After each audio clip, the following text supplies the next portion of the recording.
Reaction গুলো বুঝতে পারেন। দেবপ্রিয়, জিল্লুর, সেনেলাই, প্রথম আলো, ডেইলি স্টার, মতিউর রহমান চৌধুরী, আওয়ামী লীগ, ওয়াকার আর ইন্ডিয়া মিলে ঘুটু পাকাইতেছে। এই ঘুটু পাকানো বন্ধ হবে না। একটা ঘুটু বন্ধ করবেন আর একটা ঘুটু চালু করবে, নানা শক্তি দিয়ে চেষ্টা চালাবে। আবার কিভাবে আওয়ামী লীগকে আওয়ামী লীগ নামে না হইলেও ফিরে আনা যায়। মেলা তো দুঃসংবাদ শুনি, আজকেদের সুখবর দিয়ে শুরু করি। ফ্যাসিবাদ বিরোধী 3 প্রধান রাজনৈতিক দল একমত হয়েছে জুলাই ঘোষণা নিয়ে। অনেকদিন পর এই কাজটা হয়েছে। আমরা বারবার কয়ে আসতেছিলাম যে যারা ম্যাটার করে বাংলাদেশের রাজনীতিতে তাদের নিয়ে বসে, এদের নিয়ে বসলে নেগোসিয়েশন সহজ হবে। অল্প দল নিয়ে বসলে তা না, আলিরিয়ার 60টা দলরে নিয়ে বসতেছে। হুদাই যারা বুঝেই না বিষয়, যাদের কোনো স্টেক নাই আগামী বাংলাদেশে, তারাও এসে বসতেছিল, চা নাস্তা খাইতেছিল, সেলফি তুলিচ্ছিল আর সেই সেলফি বেঁচেছিল। গভীর একটা ষড়যন্ত্রের আলামত আছে, সেই জন্যই এই ঐক্যমত হয়েছে। আসেন সেটা বুঝে দেখি।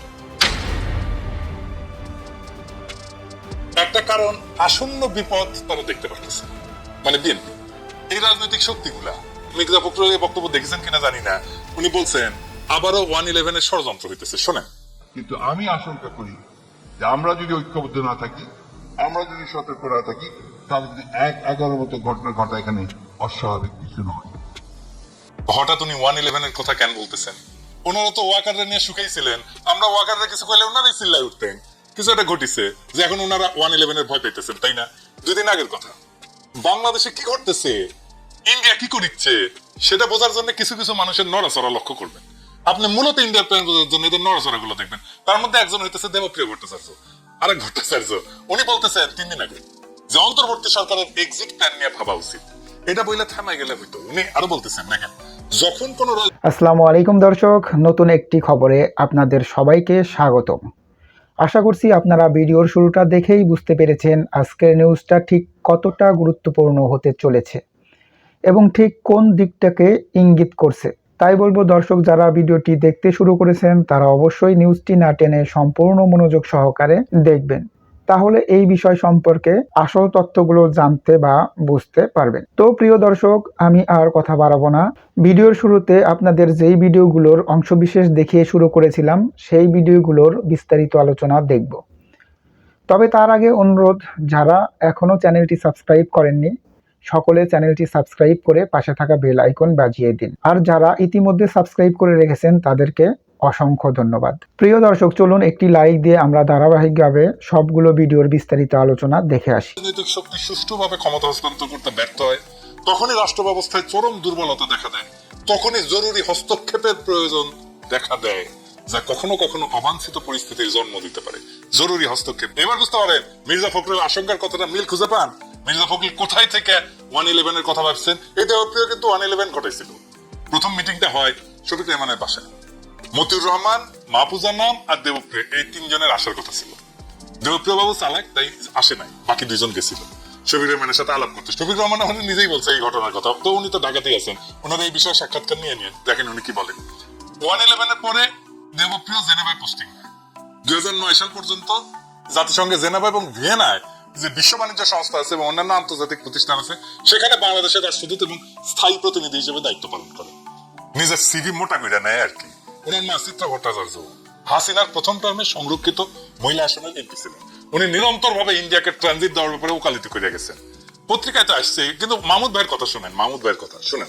আর একজন পাওয়ারফুল ব্যক্তি এই সরকারের, তার সম্পর্কে 2-4টা কথা বলা দরকার।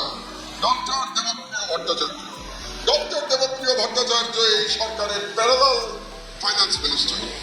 এই ডক্টর দেবপ্রিয় এত পাওয়ারফুল, আপনাদেরকে 11 সরকারের সময় মনে করিয়ে দেই, এই ডক্টর দেবপ্রিয়র জন্য বাংলাদেশের আইন পরিবর্তন করা হয়েছিল তাকে সরকারি পদ দেওয়ার জন্য।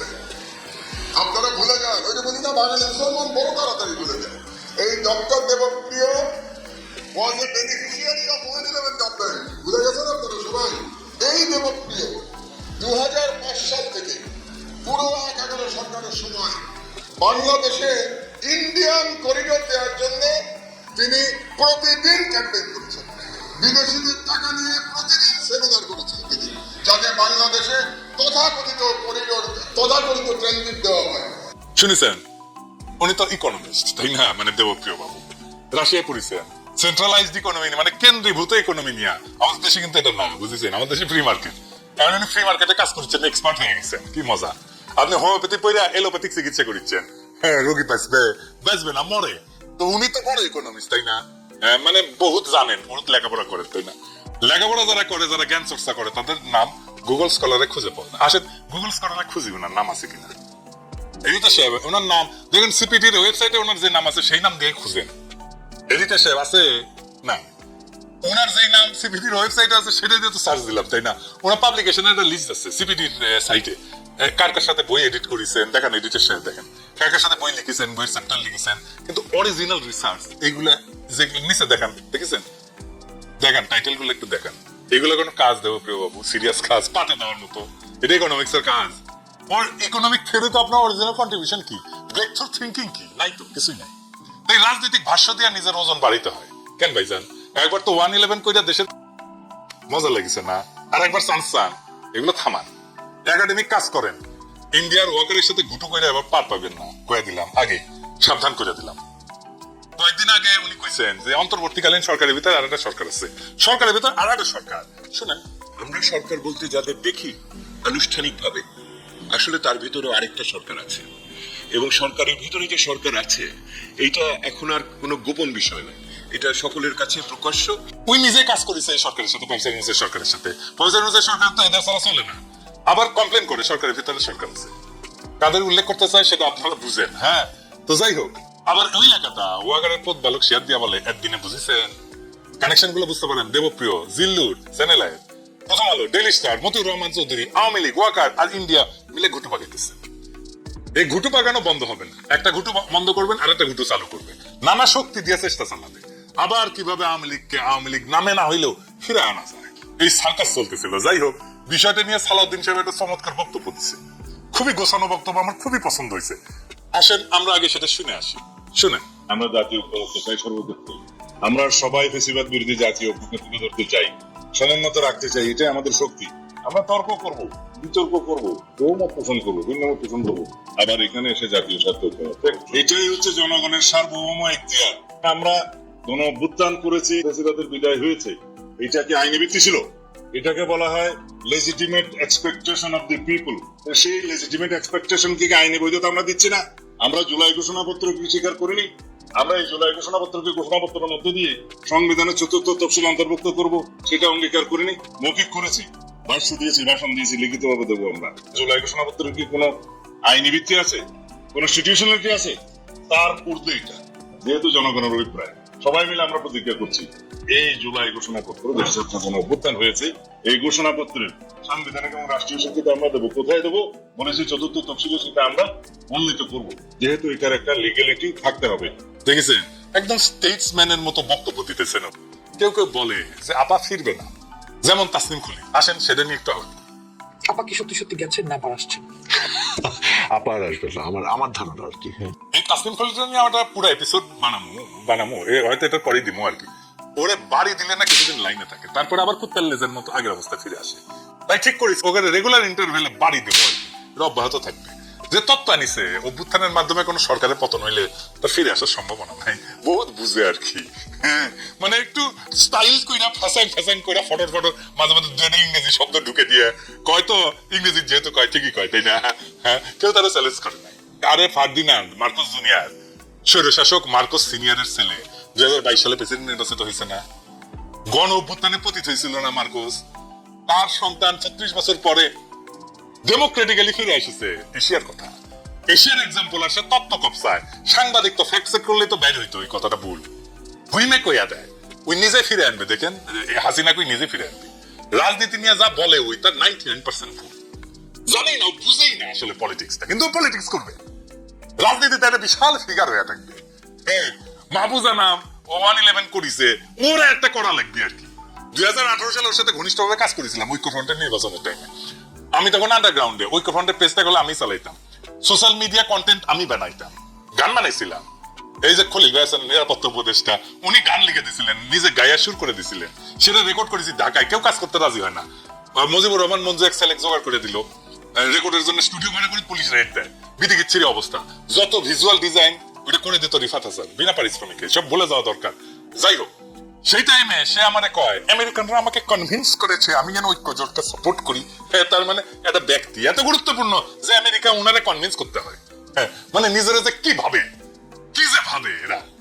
তা আমি একদিন কইলাম যে ইলেকশনে তো জেতা যাবে না, জিততেই দিবে না। সে আমারে বলে আজিজ, মানে মোটা আজিজ আর কি, ওর সাথে সিস্টেম করা আছে, সে শেষ মুহূর্তে সাপোর্ট দিবে। তো এদের রাজনীতি নিয়ে আন্ডারস্ট্যান্ডিং এইরকম, বুঝছাও, নিজেরা ফুলা ফাপায় পার্সোনাল ক্যারিশমা দেখাইতে হবে। যাই হোক, আর আজকের সাথে বেশি কিছু না বলি, এইসব আপা ফিরবে না টাইপের কথা বইলা আওয়ামী লীগের বিরুদ্ধে যে কালেকটিভ সিরিয়াস একটা কন্টিনিউয়াস স্ট্রাগল চালাই যেতে হবে, সেটা যেন বাদ দেয় সবাই, সে কোশিশ করেছিল। এইগুলা বইলা আওয়ামী লীগ মনে হয় ফিরে না। আওয়ামী লীগ একটা দল না, এটা পলিটিক্যাল কালচারাল ইকোনমিক একটা ইন্ডাস্ট্রি, এটা পুরোপুরি ইন্ট্যাক্ট। গোপালগঞ্জ নিয়ে যে হাউকাম হয়েছে, এটা এই ইন্ডাস্ট্রি করেছে। এই যে আশোক দেখেন কয় গুরুতর মানবাধিকার লঙ্ঘন হয়েছে, আশোক কলে ঘুমাইছিল হাসিনা। হ্যাঁ, আপনি দেখেন 2024 সালে বর্ষা বিপ্লবের সময় একটা স্টেটমেন্ট দিচ্ছে দেয়, কিন্তু সরকার আসার পরে একের পর এক স্টেটমেন্ট দিয়ে যেতেছে। দেন কি বলিছে, এনসিপির নেতারা স্বল্প সংখ্যক সমর্থকের উপস্থিতিতে সমাবেশস্থলে উপস্থিত হয়ে বক্তব্য দেন। বক্তব্যে বঙ্গবন্ধু শেখ মুজিবুর রহমান ও আওয়ামী লীগকে লক্ষ্য করে কিছু আক্রমণাত্মক মন্তব্য করা হয়। এই মন্তব্যের পরপরই পরিস্থিতি উত্তপ্ত হয়ে ওঠে এবং পরে সংঘর্ষ ভয়াবহ আকার ধারণ করে। এনসিপি নেতাদের বক্তব্যের প্রতিক্রিয়ায় সাধারণ জনতা রাস্তায় নেমে আসে। এক পর্যায়ে 3 ঘন্টা ব্যাপী রক্তক্ষয়ী সংঘর্ষের ঘটনা ঘটে। সাধারণ জনতা নেমেছিল, হ্যাঁ, অস্ত্র শস্ত্র দেখি নাই আমরা হাতে। হ্যাঁ, মানে 10 এনসিপির নেতারা হাজিরই হয় নাই, তার আগেই তো এনসিপির মঞ্চে হামলা হয়েছে, তাই না? এই একই কথা তাসনিম খলিল বলতেছে, এবং তাসনিম খলিল ক্যাটাগরিক্যালি মিছা কথা বলছে এটা নিয়ে। যাই হোক, আমি ভিডিও করতেছি, সেটা ওর জবাব দিতে হবে, মিছা কথা দেখাই দেবো। এই আইন এবং সালিশ কেন্দ্রকে 2024 জুলাই আগস্টের একটা বিবৃতি দিচ্ছিল, দেখ নাই। এখন জায়গায় উঠেছে পৌরুষ, এগুলো হইতেছে আওয়ামী লীগের ফিরে আসা।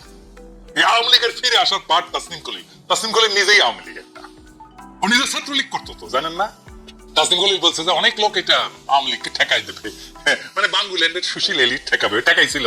বাঙ্গুল্যান্ডের সুশীল এলিট হাসিনা ঠেকাইছিল, কেটাইছিল। ওরা ঠেকাবে বাংলাদেশের সাধারণ মুসলমান নাম পরিচয় নিয়ে ঠেকাবে। ওরাই ছিল জুলাই আগস্ট বিপ্লবের শক্তি। জুলাই আগস্ট বিপ্লবের মূল মাঠের শক্তি ছিল আরবান পৌর মুসলমান জনগণ। সেই জন্যই এখনো 1 বছর পরে মর্গে থাকা 6 জন শহীদের পরিচয় পাওয়া যায় না। এরা হতদরিদ্র, হয়তো তাদের পরিবারও নাই, ওরাই ঠেকাবে, ওরাই হাসিনা দাঁড়াইছে। তাসনিম খলিলরা তো ও সেই হ্যাডমই নাই মাঠে দাঁড়ায় ওই লড়াইটা করবে। আর হ্যাঁ, ওদের মাঠে নামানোর ক্ষমতা খোদা তাআলা আমাদের দিছে। যা দেখাইছে ওদের স্যাম্পল পিকচার, আবি বাকি হ্যায় মেরা দোস্ত। ওরা যেন আবার মাঠে নামে সেই ব্যবস্থা করে যান। আমার জীবন দশায় না পারলেও এমন কাজ করে যাবো যেন পরের প্রজন্ম আবার একটা বিপ্লব কইরা গরিবের রাষ্ট্র কায়েম করে। এই রাষ্ট্রের দখল দরিদ্র মানুষ না নেওয়া পর্যন্ত আর সকল সুশীল বাঙ্গু এলিট বড় লোকদের সমস্ত সামাজিক আর রাষ্ট্রীয় কর্তৃত্ব থেকে উৎখাত না কইরা আমরা বিশ্রাম নেব না। আগামী দিনগুলোতে একে একে অভিনব ঘটনা ঘটবে, আপনারা দেখবেন। সেই ঘটনা ঘটাবে সাধারণ মানুষ। সেই জন্য আমাদের পিছে লাগে এই তাসনিম খলিলেরা। এই রাষ্ট্রের নিয়ন্ত্রণ, এই সমাজের ভাষ্য, এই ইতিহাসের মালিকানা আর কোন সুশীল সুবিধাভোগী এলিট বড় লোক, কোন বুদ্ধিজীবী ব্যবসায়ী চক্র কিংবা কোন বিদেশপন্থী লবির একচেটিয়া সম্পত্তি হইতে পারে না। এই রাষ্ট্রের মালিক এই ভূখণ্ডের ভবিষ্যতের নির্মাতা। এখন সেই মানুষ যে জানে কিভাবে রিক্সা চালাইতে হয়, কিভাবে পাথর ভাঙতে হয়, কিভাবে কারখানার মেশিন চালাইতে হয়, কিন্তু যার সন্তানের ওষুধ কেনার জন্য টাকা থাকে না, যাকে রাষ্ট্র সবসময় ভুলে যায়, তাদেরকে ক্ষমতাবান করাটাই রাজনীতি আমার। জুলাই আগস্ট বিপ্লব আমাদের দেখাইছে ক্ষমতা পাল্টায় না শুধু ভোটে, পাল্টায় গণতন্ত্রের নামে সাজানো নাটক নিয়ে না। ক্ষমতা পাল্টায় সাধারণ জনগণের মানুষের ভেতরে জমে ওঠা ঘৃণা, বেদনা আর আশা যখন একসাথে দাঁড়ায় মাঠে, গলিতে, ফেসবুকে লাইভে, চোখে চোখ রেখা। আমরা জানি ওরা ফিরতে চাইবে অন্য নামে, অন্য মুখে, অন্য চক্রান্তে। ওদের হাতেই আজকের গণতন্ত্র ছিল বন্দী, আজকের গরিব ছিল লাঞ্ছিত। কিন্তু আমরা ফিরে যাব না, কারণ পিছনে শুধুই পরাজয়, আর সামনে একটা দারিদ্র বিনাশী গণতান্ত্রিক ন্যায় ভিত্তিক ইনসাফের রাষ্ট্র গড়ার লড়াই। এই লড়াই আমাদের। এই রাষ্ট্র গরিবের হবেই। আর যারা ভাবে এই আগুন নিভে গেছে, তাদের বলি চোখ রাখো রাস্তায়, কান রাখো বাতাসে, পিকচার আজই বাকি হয়। আমরা আবার আসবো, আরো সংগঠিত হইয়া, আরো প্রস্তুত হইয়া, আরো দৃঢ় সংকল্প নিয়া। ইনকিলাব জিন্দাবাদ, গরিবের রাষ্ট্র কায়েম হোক, আওয়ামী ফ্যাসিবাদ নিপাত যাক, সামাজিক ন্যায় বিচার ইনসাফের বিপ্লব দীর্ঘজীবী হোক। আসসালামু আলাইকুম। 5ই আগস্ট চলে যাচ্ছে। আমার এই কথাগুলো আপনারা যখন শুনবেন তখন হয়তো রাত 12টা বেজে যাবে। 5ই আগস্ট চলে যাচ্ছে আমাদের হাত থেকে। কি আসলো ঘোষণাপত্রে? ভাই বিশ্বাস করেন, বাংলা ভাষা যে এত কঠিন আগে বুঝি নাই। আমার 3-4 বার শোনা হয়ে। দর্শক, আশা করি সবগুলো ভিডিওই আপনি মনোযোগ সহকারে দেখেছেন। সেই সাথে দর্শক, এই ভিডিওগুলো সম্পর্কিত যদি কোনো তথ্য বা মতামত থাকে তাহলে অবশ্যই কমেন্টস করে জানিয়ে দিন। এতক্ষণ সাথে থাকার জন্য ধন্যবাদ। আবার দেখা হবে আগামী ভিডিওতে কোনো নতুন টপিকস নিয়ে। সকলের সুস্বাস্থ্য কামনা করে বিদায় নিচ্ছি। আল্লাহ হাফেজ।